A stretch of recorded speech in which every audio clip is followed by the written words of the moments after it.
Assim, Jesus, no Sermão do Monte, ele fala sobre vários assuntos. E ele fala dos líderes, né? Ele fala dos pastores que estão vestidos de lobos.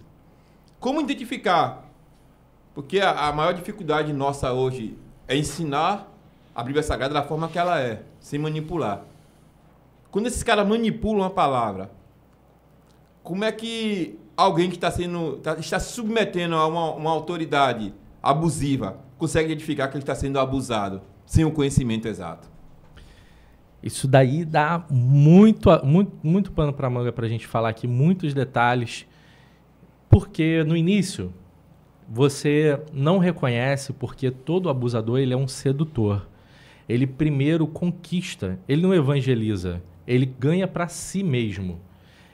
Quantas vezes as igrejas, já ouvimos em algumas igrejas, que tem falsa doutrina, dizer que você não converte a pessoa primeiro para Cristo, primeiro converte para o líder, primeiro converte para o discipulador, para depois converter para Cristo. Isso é um falso ensino comum dessa época.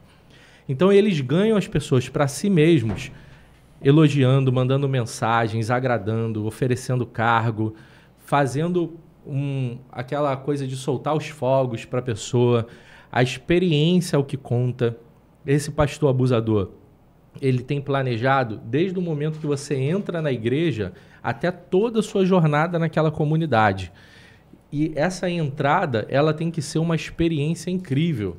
Isso é fruto até daquela tese do Walt Disney, né? De você ter uma experiência única. Então ele faz com que você tenha a experiência da plaquinha na porta, dos abraços, da salinha VIP, de coisas que você fica encantado ali. Então você não consegue entender como alguém agradável, como uma pessoa que te convida para a casa dele, que te prestigia, como aquilo é um lobo, como que aquilo é um vilão. Se ele te tratou tão bem, se ele foi tão cativante com você. Só que depois dessa conquista, ele vai te colocar para um treinamento, depois vai te usar bastante, e aí já não vai ter mais elogio, você vai sentir falta do carinho, você vai sentir falta daquele afeto, você vai viver em função daquela sua primeira experiência. Isso é até uma coisa que assemelha o dependente químico. Ele sempre está em busca do prazer da primeira vez que ele usou aquela droga, e a dependência emocional que um abusador faz, ela se assemelha com essa dependência química aí do usuário de droga, né? Nós precisamos saber quando estamos sendo agredidos. Mas a maioria das agressões não são físicas. Nós somos agredidos com palavras de duplo sentido, o cara te coloca numa furada, muitos viram laranja do pastor abusador, muitos sofrem com triangulação nas relações, ou seja, eu quero afetar você, mas eu não posso ir direto afetar você porque vai manchar meu nome. Então, eu vou falando contigo, estou preocupado com o pastor, porque o pastor é isso assim, assim. Aí eu coloco minhoca na tua cabeça, já começa um atrito entre vocês dois. Isso é a triangulação. E é uma forma também de empurrar você para fora da congregação, porque você está me incomodando e eu quero te descartar. Entender quando você está sendo agredido é muito importante. Você pode não saber nada sobre o tema da personalidade narcisista, de um abusador, de falsas doutrinas, até porque um novo convertido não vai ter profundidade bíblica para ele identificar uma falsa doutrina. O que o pastor está dizendo para ele está se tornando verdade. Mas você tem que saber quando você está sendo agredido. E o pastor Tiago, conhecido como Tiago Alicerce, né?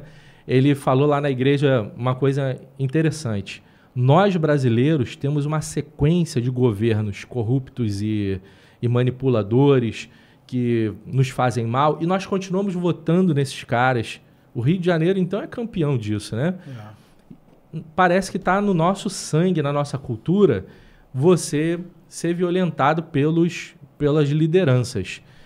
E o líder religioso está te distratando, está te manipulando, controlando a sua vida, tomando decisões absurdas, e você continua seguindo por quê?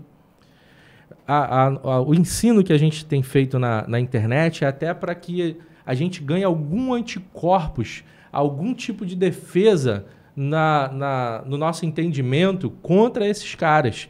Porque nós não temos nenhum. A igreja brasileira, ela está muito rasa em saber se proteger de um líder religioso abusador. E eles, pelo contrário, eles têm um monte de ferramentas para silenciar qualquer voz dissidente. Não toqueis no ungido do Senhor, a autoridade espiritual tá sobre ele, o que Deus instituiu a autoridade dele, a unção é dele, a paternidade espiritual é dele. O anjo da igreja. O anjo da igreja. O poder é tão grande sobre ele. E quando a gente tenta refutar esses falsos ensinos, ensinar exatamente o que cada texto quis dizer, você é tido como um rebelde, você é silenciado. Ou então tem a famosa frase que eles dizem: você está dizendo isso porque você está ferido. O ferido não pode falar nada. Mas quem feriu? Foi o lobo, né? Então, a gente ensina para que os irmãos consigam reconhecer que estão sendo abusados. Tem moças, isso